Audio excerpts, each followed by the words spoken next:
Hi everyone, welcome to another tutorial on the Canon Speedlite. Today I would like to give you tips how to shoot in total darkness. Get good shots like these and avoid the bad shots, like that one. Both sides are lit, it's dark in the middle, we can't really see what's going on. Or the blurry shots. Hey, am I smiling, am I not? It's very hard to tell right now. So let's start with the type of gear we can bring down there to help us. First thing first, we need a source of light because we're in total darkness right now. So you can use a flashlight, a headlamp, whatever you have with you. What I suggest is to use a headlamp because you can put that on your head and then have both of your hands free to do whatever you're gonna do. So what I normally do is, if I have a subject a little further out there, I will try to use my light and just make sure that my subject is lit this way. Then I will make sure my camera is properly focused on my subject. So I'll press halfway down on my shutter, and that way my lens and my camera will be focusing on this lit area. Because if it's dark, then the lens don't know exactly where to go. So you want to make sure you can actually see your subject and the lens get the proper focus you need. Now, what you can do if you have the option of switching your lens manual or automatic or autofocus is to switch it to manual once it's done. That way the lens doesn't change just prior to taking your picture. So what I do is I set up my shot, everything is good, I know my subject will be clear because I lit and everything is good. Then I can either take my source of light out of there before I take my picture. The reason is sometimes you get like mist or dust or whatever it is, so having this light sometimes just bring a little blue light and then you can see all the particles in the air. If you take it off as your flash is a little higher and not direct straight to your picture, and if you use light diffuser and stuff, you don't see those particles as much. So once that's done, then you just take your picture. So one thing to avoid, if you can, if some picture you see, I showed you guys, you can see the side is well lit, but there's not a whole lot in the middle because it's dark. So what happened is the ETTL mode, basically the light gets sent and reflect on the side, come back to the flash and say, we have enough light, let's stop it there. But in reality, you want the person in the middle or the subject in the middle to be lit, but it's quite dark because the side are well lit. So if you can avoid having those like close object on the side, that can probably solve your problem. But what you can do is play with your zoom.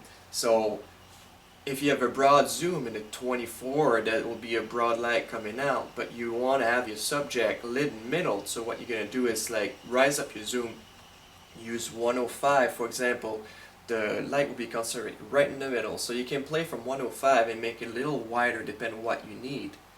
What you can use as well is a light diffuser. So to make sure the light get diffused a little bit more. There's one that comes with the flash, so I don't personally use that one so much. If you pull, you'll see like this little flappy part here comes around and diffuse the light, and then you get a little panel here that kind of like the light comes out, bounce up, and bounce in front, which it's not the best way for me to work in the total darkness. What I do have is Gary Fong half cloud light sphere. Now this is a sweet unit from different point of view. Basically the middle kind of like comes out this way, so you can change these and have like amber versions of those as well, so that kind of act like a gel and change the temperature of your light that comes out.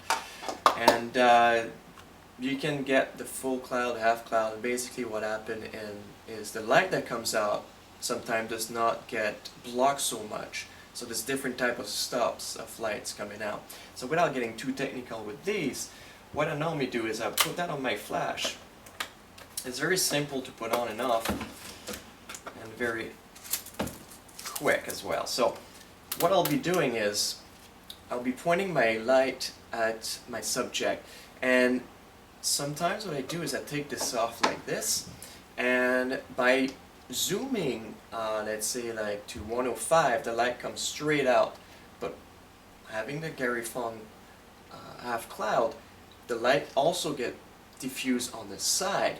So in that case that we had those two close objects on both sides of my picture, then having the actual Gary Fong will lit a little bit those areas in my picture versus not using it at all. I might not have that light going there. So then I might just start at 105 and take a few shots and bring the zoom down. Just choose whatever light I need to have a great picture.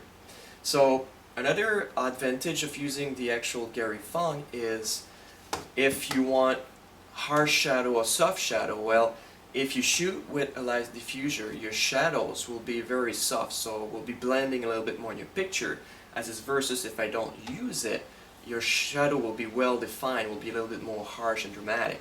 So depending what type of picture you're looking to achieve, then you might want to use the light diffuser or not. So something to take a look into and something to bring down if you're caving like I just did. And so this is very light and this is very nice to carry around anyway. So hopefully those tips are useful if you are stuck somewhere in a cave or just want to shoot in total darkness. So we'll go back and look at different things in the flash in other tutorials. We will be talking about HDR picture in a little bit and how to use a flash to mix up with your HDR pictures. So stay tuned.